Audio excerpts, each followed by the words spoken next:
Hello everyone.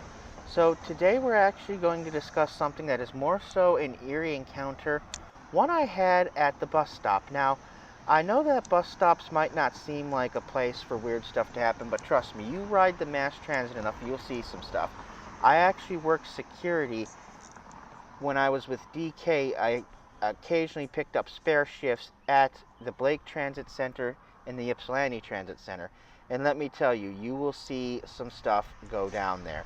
And as far as the bus stops themselves go, like this one right here, people have done crazy things like just vandalize it by smashing in the glass.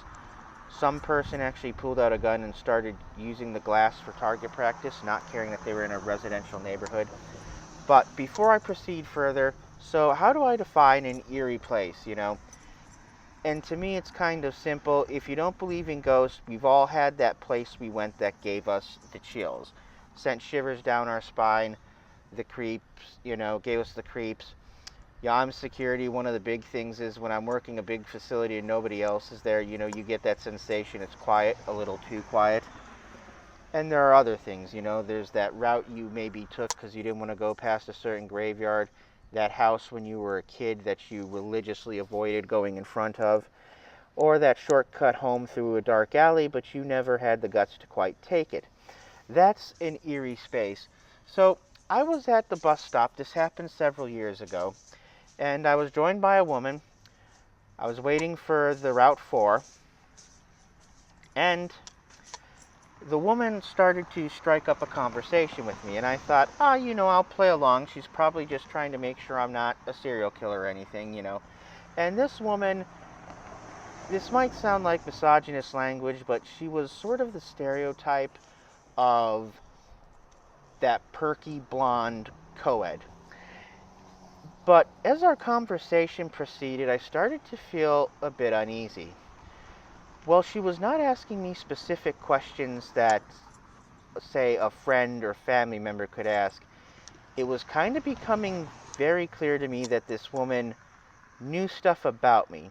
If she did not know stuff about me, she intuitive or cold read a lot of stuff very well. Cold reading is when you go up to somebody you haven't really met and you sort of make guesses about who they are based on things like their clothing. In my case, based on, say, their car, what's in their cart when they're shopping for groceries, stuff like that. However, there would be two things that made this encounter even more uneasy. I asked her major.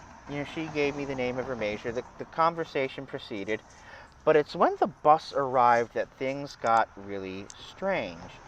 She said goodbye and walked off, after basically just initiating a multi-minute conversation with me for God only knows what reason. Maybe she had seen me do some public speaking, which I used to do a lot of before COVID. It's possible she just wanted to test out her abilities to cold read people. I do this all the time when I'm at work because I'm bored out of my freaking mind, and I get a lot more hits than I do misses. So all of those could have been options on the table. I'm an older fat guy, so I'm pretty sure she wasn't like initiating any hits on me or anything. But the other thing that would kind of linger in my mind is I forget what major she told me she had. But I looked it up, and Eastern Michigan University does not offer the major she claimed to be taking.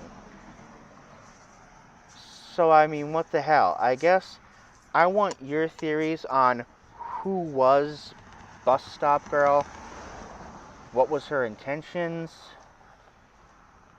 Any theories you got, put them in the comments section because I think this was just wild. Thank you, and goodbye for now.